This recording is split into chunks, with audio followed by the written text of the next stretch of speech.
Comment aider nos enfants à avoir une sensibilité intelligente? Comment les aider à comprendre leurs émotions, à les verbaliser, à comprendre les émotions des autres? Également, vous trouverez des réponses dans ce livre qui vient de paraître, L'intelligence émotionnelle chez l'enfant, accompagner les émotions en famille et à l'école, dont vous êtes l'auteur, Bruno Humbeck. Bonjour. Bonjour. Vous êtes psychopédagogue, c'est pas la première fois qu'on vous reçoit ici. Alors ce livre, il s'adresse particulièrement aux enseignants et aux parents. Vous leur donnez des outils qu'on va pouvoir détailler avec vous tout au long de cette interview. Mais tout d'abord, on parle d'intelligence émotionnelle. C'est un terme qu'on entend de plus en plus, mais qui vaut peut-être la peine de définir. Alors, vous l'avez déjà très bien défini, en utilisant le mot sensibilité intelligente. C'est ça le principe, c'est-à-dire de faire des émotions un vecteur d'intelligence, et pas une maladie, comme on a parfois trop tendance à le faire pour le moment, par exemple avec la notion d'hypersensibilité. C'est quelque chose qui a tendance à m'agacer,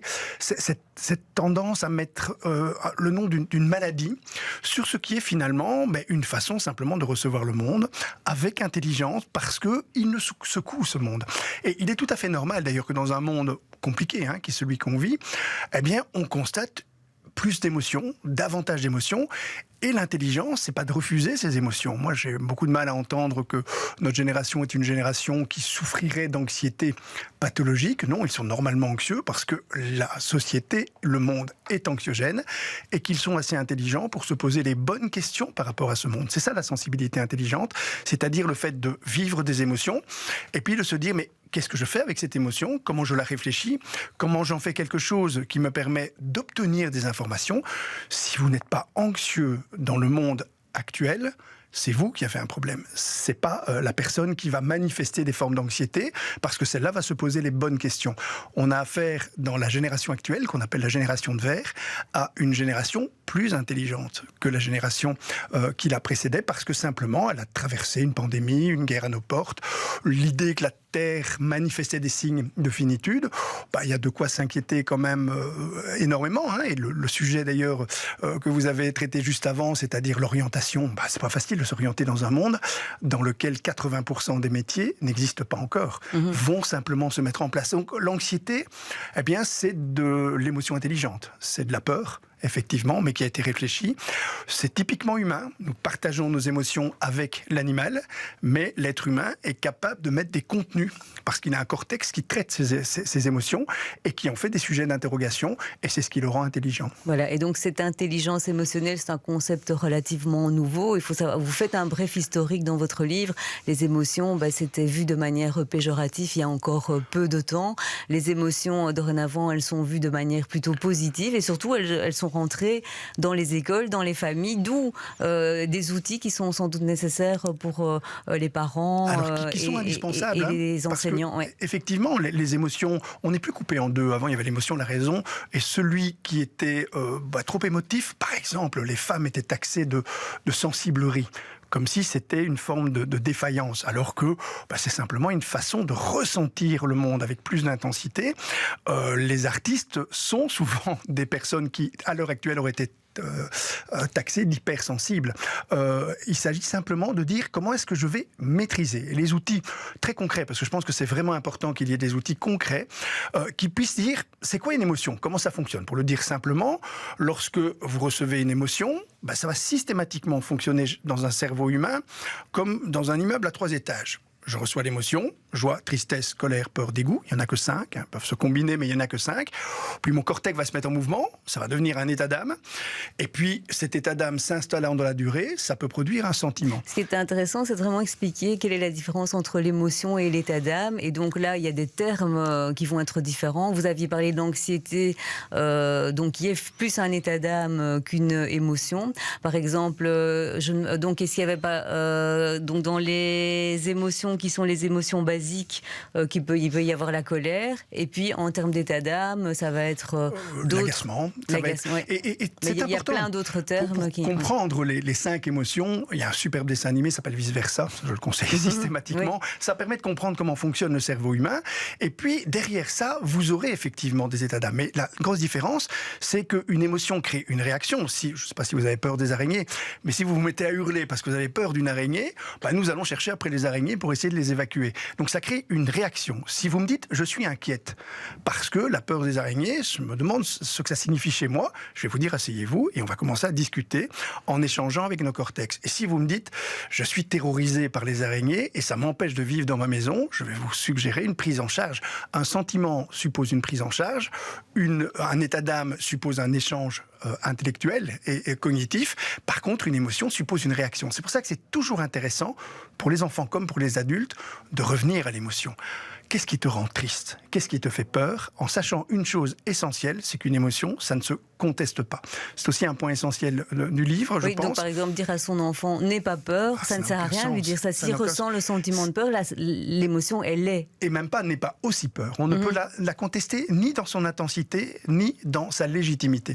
C'est d'ailleurs un argument démocratique absolu, une émotion. C'est la seule chose qui nous rend fondamentalement égaux les uns par rapport aux autres. Nos opinions ne sont pas égales. Elles sont plus ou moins autorisées, elles sont plus ou moins validées. Et donc, une émotion, une opinion, ça se conteste. Par contre, une émotion ne se conteste pas. Si vous me dites que vous avez peur, je n'ai pas à vous dire que vous n'avez pas à avoir peur, ou vous n'avez pas à avoir aussi peur, ou que vous avez tort d'avoir peur. L'émotion, ce n'est ni vrai, ni faux, ni juste, ni injuste, ni bien, ni mal. Une émotion, c'est. Et les émotions, chacun en a. Et ce qui est important dans ce livre, c'est qu'on ne focalise pas sur l'émotion de l'enfant. Il faut absolument que l'enfant, très tôt, apprenne que son émotion n'est pas toute puissante. Ça ne fait pas plier le monde. Si tu es triste, parce que, par exemple, tu viens de perdre quelqu'un d'essentiel, eh bien, l'émotion ne va pas faire revenir cette personne. Mais c'est important qu'on ne la conteste pas, parce que tu as le droit, effectivement, de solliciter auprès de ton entourage des formes de consolation. Donc c'est à ça que sert aussi l'émotion. Oui. Et ça évite le déni, parce qu'à partir du moment où on dénie, où on nie cette émotion, c'est là que surviennent les problèmes. Bien sûr, parce que l'émotion, elle finit toujours par faire entendre le contenu d'information qu'elle a donné, alors elle va ressortir d'une façon ou d'une autre. Mais ce qui est important, c'est que les enfants comprennent aussi que leurs parents aussi ont des émotions. On a vu les dégâts qu'a réalisé l'idée d'être un parent zen, par exemple. Si vous êtes en colère, eh bien, ça doit se voir. Si vous dites à votre enfant, je suis très en colère. Papa ou maman est très en colère parce que tu viens de prendre une initiative qui, par exemple, tu viens de mettre tes mains dans le pot de peinture et tu viens de tapisser le mur avec le pot de peinture. Si vous êtes un parent zen et que vous dites à votre enfant, je ne veux pas contrarier tes pulsions artistiques, mais j'aurais préféré que tu me fasses la demande avant, l'enfant ne comprend rien. Vous êtes effectivement en colère et une émotion, eh bien, elle a cette fonction-là aussi d'être expressive. Et donc, il ne faut pas avoir une crise de colère, parce que ça veut dire que vous êtes débordé par votre émotion, mais un parent a le droit à ses émotions, et l'enfant doit percevoir que la famille, c'est l'endroit où chacun a une émotion, et que les émotions des uns et des autres s'équivalent, du frère, de la sœur, du papa, de maman, du beau-père, de la belle-mère. Oui, et donc ça s'appelle l'empathie, c'est avoir l'empathie, et donc ça fait partie de l'intelligence émotionnelle, c'est pouvoir aussi percevoir et comprendre l'émotion des autres. Et je plaide vraiment pour que dans l'école, ça fasse partie des socles communs, comme c'est le cas par exemple au Danemark, où l'empathie est une compétence de base, parce que c'est celle qui va permettre le vivre ensemble, être sensible à ses propres émotions, mais aussi à celles que l'on provoque chez les autres. Et dans les outils que vous donnez aux enseignants, il y a toute une série d'exercices qui existent et qui sont notamment se mettre à la place de l'autre, utiliser le mime. Alors tout ce qui permet à un moment donné de travailler l'émotion dans toutes ses caractéristiques, parce que c'est vrai que a priori, les parents notamment ne sont pas prêts à recevoir les émotions de leur enfant, parce que dès que notre enfant va être triste, notre premier réflexe c'est de lui dire ne sois pas si triste. Notre second réflexe c'est de le prendre dans nos bras et donc de l'empêcher de parler. Or c'est important d'expliquer. Il faut toujours considérer en quelques mots l'intelligence émotionnelle pour l'expliquer. Finalement c'est 3 guichets. Un premier guichet qui demande qu'est-ce que tu ressens, et qui vous garantit qu'on ne va pas contester ce ressenti, joie, tristesse, colère, peur ou dégoût. Le deuxième guichet qui vous demande pourquoi tu ressens ça, et qui vous laisse le temps de l'expliquer sans vous interrompre. On est généralement interrompu, notamment par les gens qui nous aiment, parce que simplement ils savent que si on explique le contenu de l'émotion, on va être emporté dans le flux émotionnel. Et donc c'est important d'avoir des règles qui disent je vais te laisser expliquer ce que tu ressens, pourquoi tu ressens, et le troisième guichet qui vous demande pourquoi tu ressens, c'est-à-dire qu'est-ce qu'on peut faire avec cette émotion et qu'est-ce qu'elle va avoir comme influence sur les comportements des uns et des autres. Alors, dans l'idée de mettre des mots sur les émotions qu'on ressent, on a parlé du lexique qui pouvait être très différent. C'est pas toujours évident, évidemment, pour les enfants de maîtriser ce vocabulaire-là.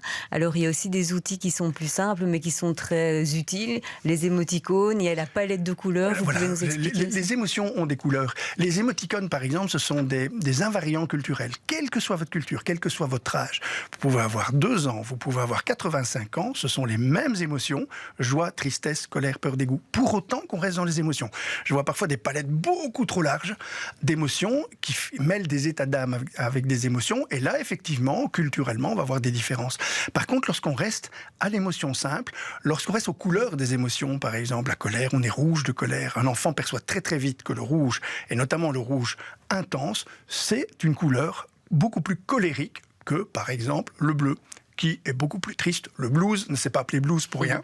C'est devenu le blues parce que c'était une déclinaison du bleu et donc d'une forme de tristesse et d'une manière de le mettre en scène. Les enfants comprennent très très bien ça quand on travaille ces outils-là avec l'enfant très très tôt dans son développement.